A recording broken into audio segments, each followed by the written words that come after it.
Wow. Welcome home. I was not expecting that reception. What's up? Good morning. It's Monday, February 10th, 2020, and I'm at Summit 4x4 Company in Prescott, Arizona with Jesse Wassel. Jesse, it's been about a year since I was here last, and it's good to see you guys again. What's new since the last time that I've been here? Well, we were able to purchase the property. We ended up buying it late last year. We're working on an expansion to kind of better, obviously, serve customers. We've got a small little lot we're working on here.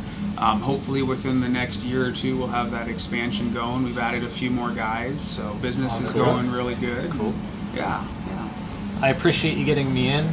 Over the holidays, the guys in New Jersey at OK 4-Wheel Drive tightened up the suspension and the drivetrain, so it's nice and solid in that regard. But there's still a lot of wear and tear that I'm keeping an eye on, particularly under the hood. So just give it a thorough once over to see if you can find any potential points of failure and do an overall wellness check. All right.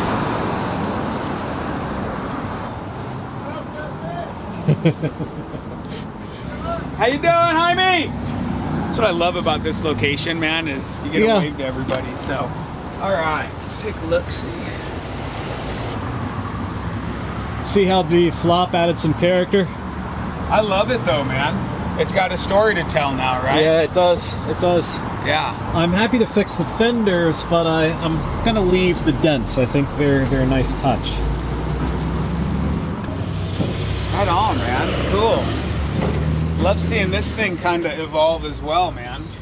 Nope, this is awesome, man. Like you said, you get to drive these rigs and you get to know them, and I mean, really, at that point, it almost becomes like a personal relationship with the rig. You trust the rig, you get to know the rig, you know? So that's awesome, man. Right on. I had the idea to stop at Summit last week when I was driving through New Mexico, so this really wasn't part of a plan. It was like a detour just to have the guys look over the Jeep and make sure everything is in good working order. After this, I'm heading further southwest into the desert for a little bit, and I need to be able to absolutely trust the Jeep. And after I drive out of here, I'm going to feel a lot better about it.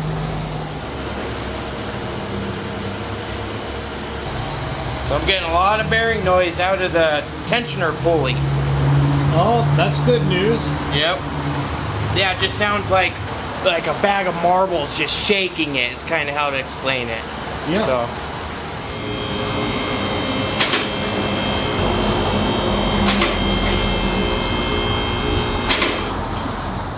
Oil kicked around your transfer case. It's the front output conversion, a little bit seepy. It doesn't quite look like it's leaving it on the ground though. No.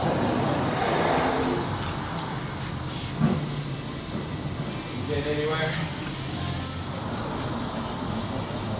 Little on the dark side, but not bad. See, that's pretty dark looking there.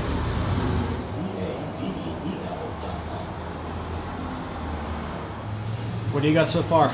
Air filter is kind of dirty. You got your thermostat code, so commonly we replace thermostat. It's probably getting stuck open. Yep. So we replace thermostat with the upper radiator hose. You got tensioner pulley noise. We'll look into replacing the tensioner pulley with belt and idler pulleys. Diff fluids front and rear.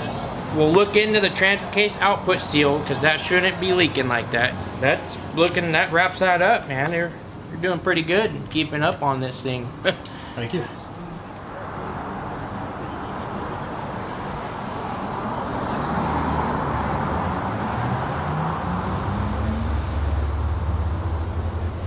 So this is the bracket we want to pull off if you ever have to change the belt out on the trail. You don't need to pull the whole alternator off like a lot of people do. Just this little bracket right under the alternator. Okay. Which most people don't carry a big breaker bar and a pipe on the trail, you know, but if you absolutely had to do it on the trail, you can see how much pressure that belt needs to come off. So, there it is right there. This is the old tensioner pulley that just came out of the Jeep, and it's a little bit worn. There's some slop here. It's not as bad as I thought, but it's definitely something that needs to be addressed. This is the new tensioner pulley, which is nice and snug, and this should quiet things up a little bit.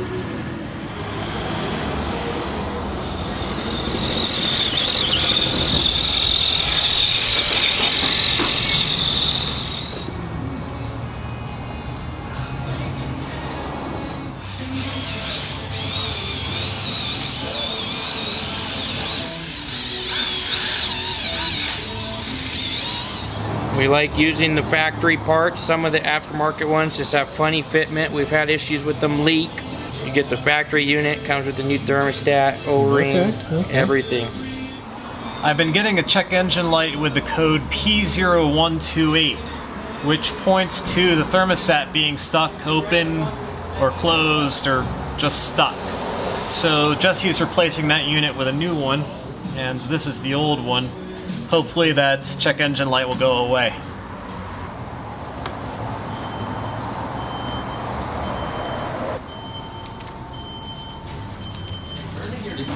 It's being stubborn.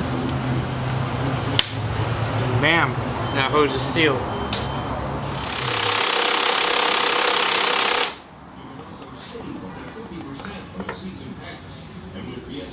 Nothing abnormal looking to me there.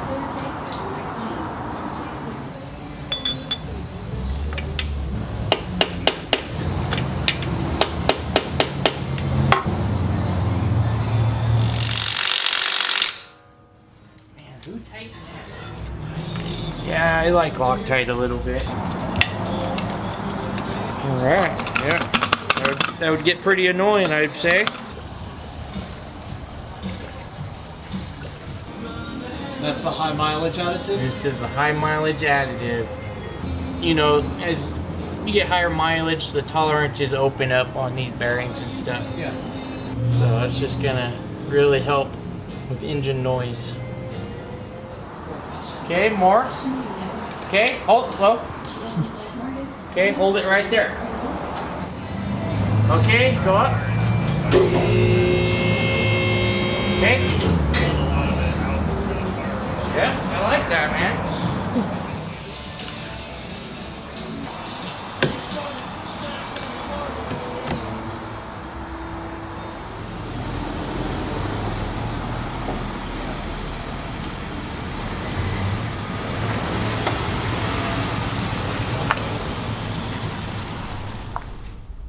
They were awesome today. Tomorrow I have to go back for round 2, just a few more odds and ends, but the Jeep feels so good, and most importantly, my peace of mind is absolutely restored. So now, between the work that OK 4-Wheel Drive did back over the holidays and the work that Summit just did, my 152,000 mile adventure mobile feels rock solid.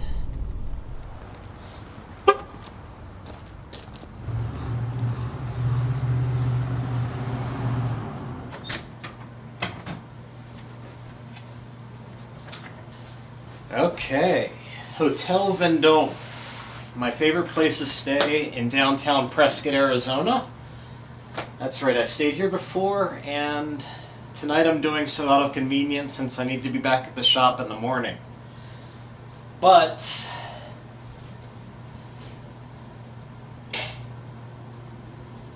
I very much need a shower, and I've been wearing the same clothes for 3 weeks now, so I'm gonna freshen up.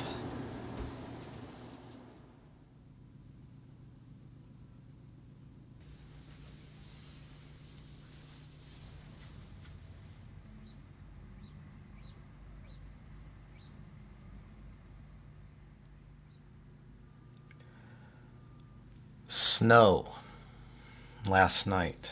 I did not plan this hotel room around the weather forecast, but I am relieved that it worked out in my favor. I expect to be heading back down to the desert by the end of the day, as soon as my business is done here in Prescott. Just have to head back to Summit for a few more odds and ends, and I should be on my way.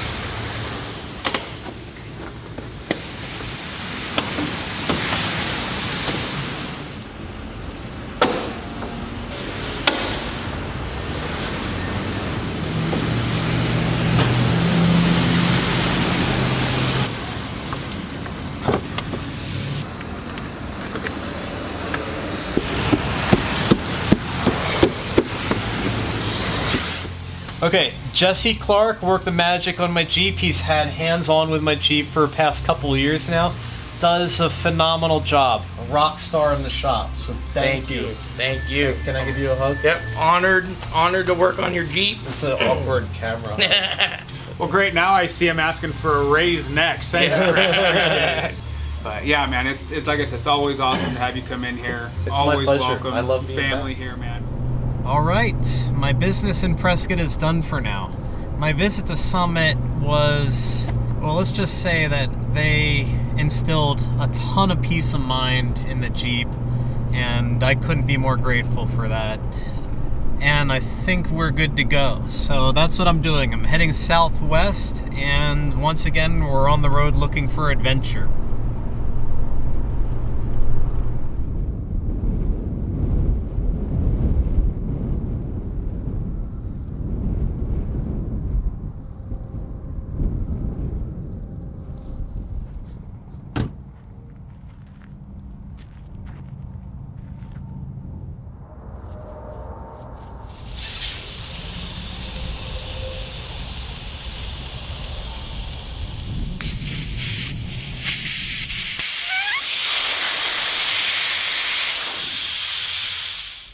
Tuesday afternoon, southwestern Arizona. I'm where I want to be. It's 60 degrees out and sunny. The Jeep is reinvigorated. I'm reinvigorated. Let's dive deeper into the Kofa Wilderness area. I've been here before. It's a vast protected wilderness in southwestern Arizona, and there are roads through it, some of which are very deteriorated, and there's just phenomenal secluded camping. So I'll head in, and I'll probably be off-grid for the next couple days, and then when I come out, I'll work on getting this episode published. Yes.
Had a nice couple days in Prescott. I had dinner with a friend, coffee with another friend, and I hung out with the guys at Summit, who are like family to me.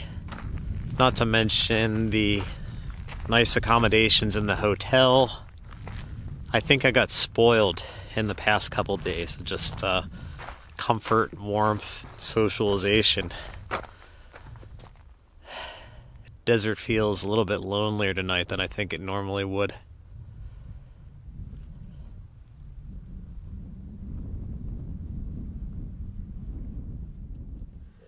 Last time I was in the Kofa Wilderness, I tried to find a primitive four-wheel drive route from the eastern boundary to the western boundary, and I didn't. I couldn't find a connection. However, this time I'm going to try to go east to west again, but this time driving further south into Cofa, and then I'll shoot west. According to Gaia GPS, there is indeed a route, but there are two possibilities for failure, and that is 1, a gate or a sign that prohibits access, or the route might be too challenging for me to do solo. I have no idea what the terrain is like down there. Nevertheless, I'm still going to explore down there. Even if I can't find a route to the west, there's still going to be an amazing landscape to enjoy.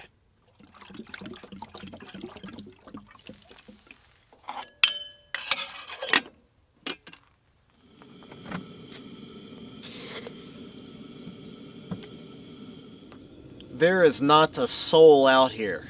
It was dead quiet last night and absolutely amazing. I did pass a Sprinter van on my way in, maybe about 3 miles down the road. So there are other people out here, but you're not going to see them.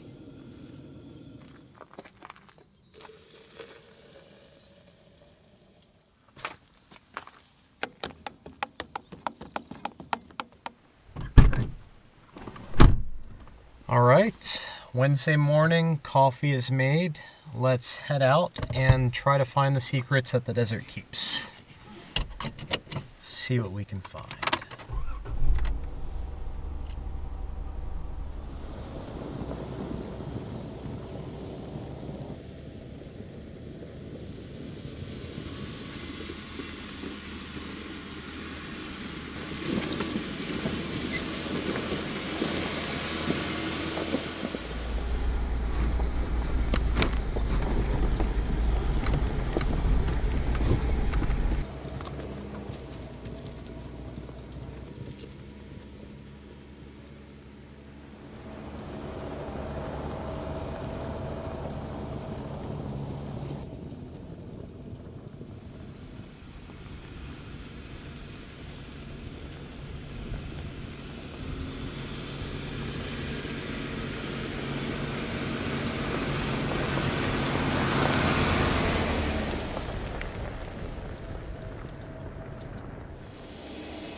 I am running 17 psi in my tires, which feels about right for this. It's soaking up the protruding rocks nicely, and it's giving me a nice mushy footprint without the tire pressure being excessively low.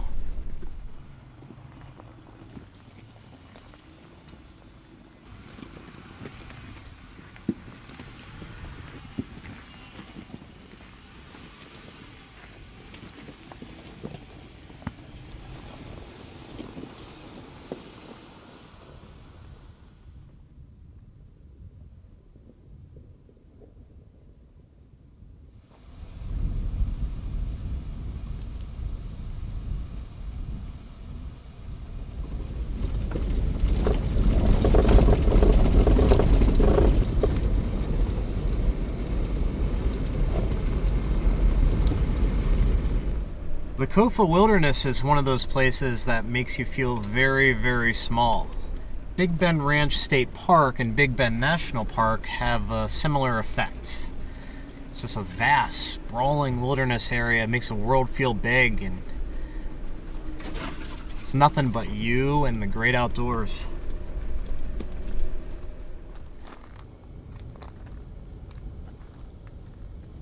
Hey.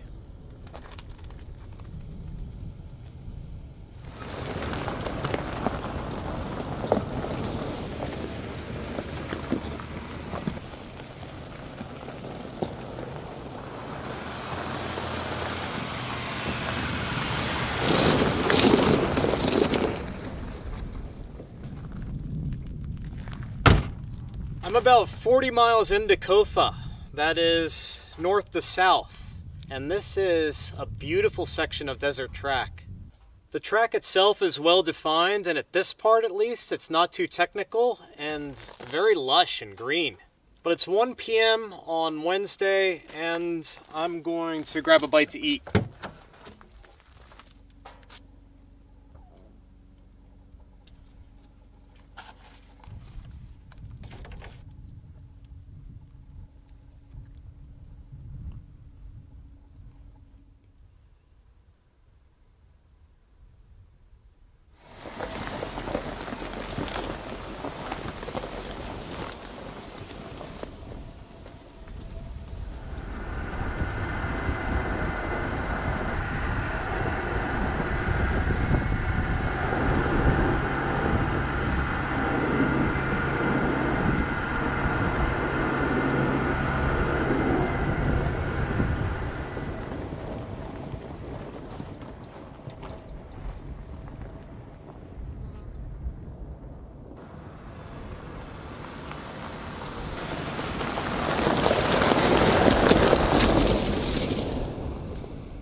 I'm about 3/4 of the way through Cofa, and it looks like the road's going to go all the way through to the west. So I set up camp tonight at the terminus of a secret road. The road isn't really secret because it's visible in Gaia GPS, but the entrance to it is very poorly marked only by a numbered post and a faint 2-track. Furthermore, it's a 3-mile long spur, so privacy and seclusion tonight is almost guaranteed. Fantastic view all around. This place is a gem.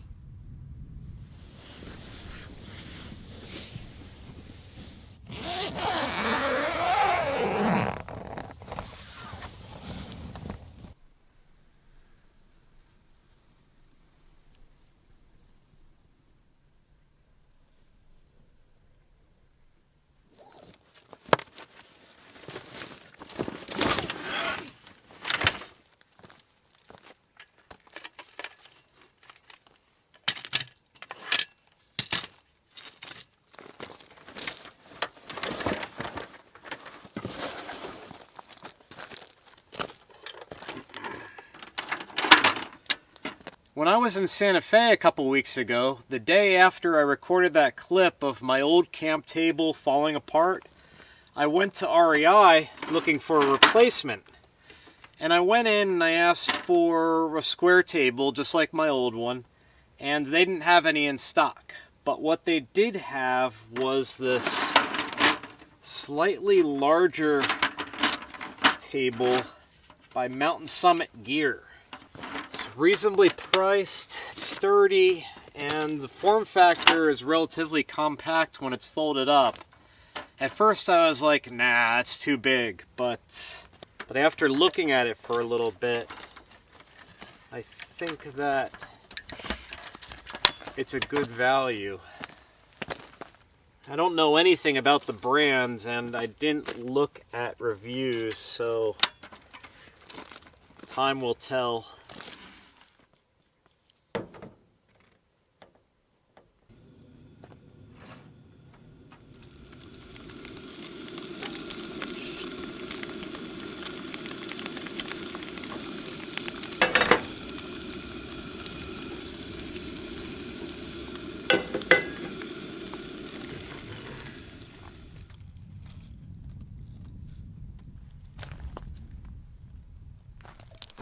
It's Thursday morning and I'm out and about.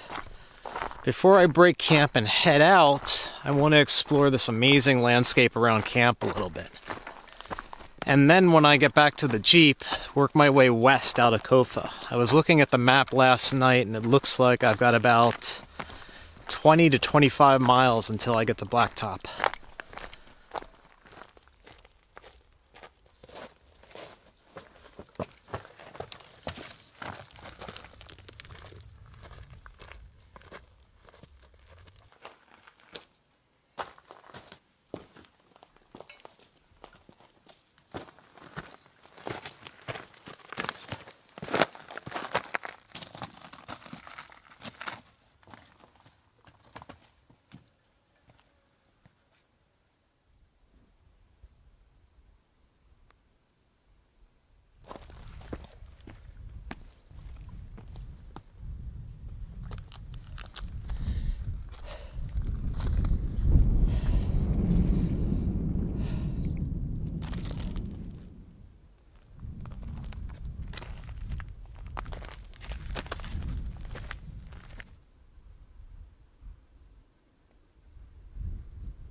I'm up on the saddle between two mountains, and it is phenomenal up here.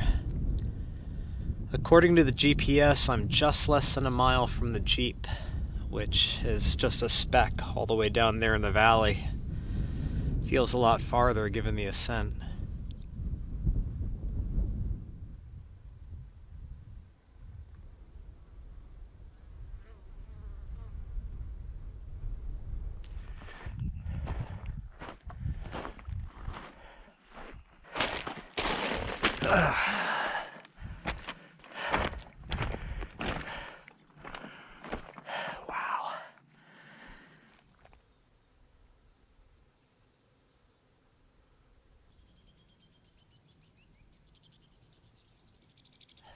Oh wow, there's animals. They see me.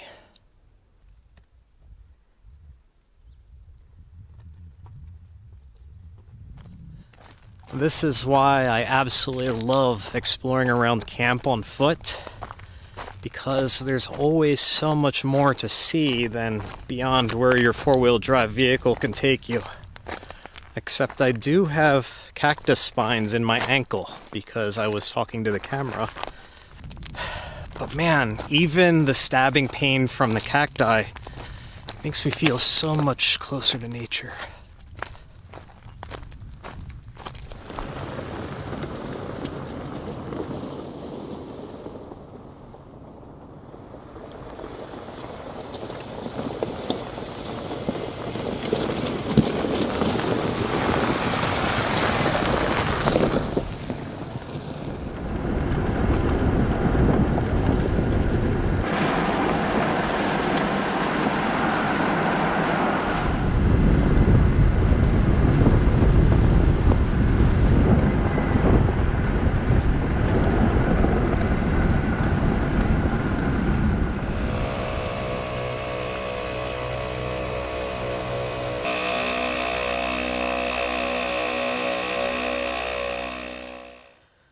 It's Thursday night on BLM land south of Quartzsite, Arizona, and I am beat. It's been a busy week.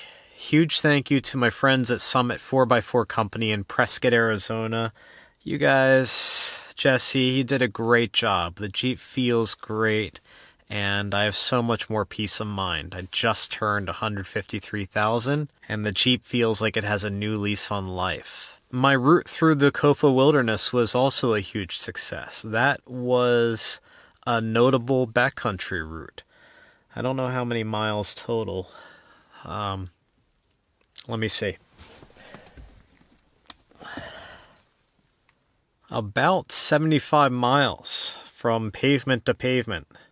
And I would say a good 3/4 of it was very primitive two-track. So if you're in the area, do not hesitate to explore the Kofa Wilderness. There are tons of great primitive camping areas throughout. It's just a very beautiful and serene place.